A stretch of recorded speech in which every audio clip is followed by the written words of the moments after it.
Cannes international film ఫెస్టివల్లో ముద్దుగుమ్మలు అందరూ అందాలు ఒలికిస్తూ attend అయిపోతారు. ఇక్కడకు చాలా మంది భామలే వస్తుంటారు.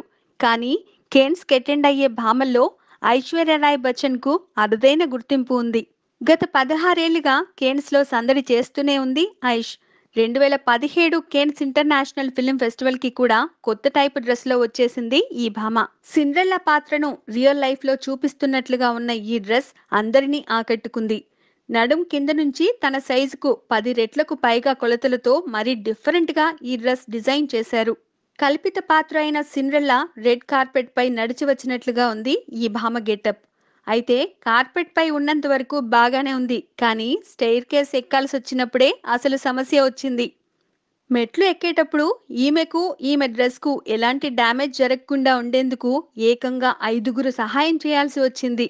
ఒక్క డ్రెస్ కు 5గురు అసిస్టెంట్స్ అంటే అతిగానే ఉంటుంది, కానీ ఈ డిజైనర్ డ్రెస్ కి తప్పలేదు. పైగా ఈ డ్రెస్ తో తనకు కేటాయించిన కుర్చీలో కూర్చునేందుకు కూడా వీలు పడలేదు Aishwarya రాయ్కి.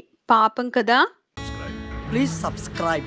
Hi, it's me Purna. Please subscribe.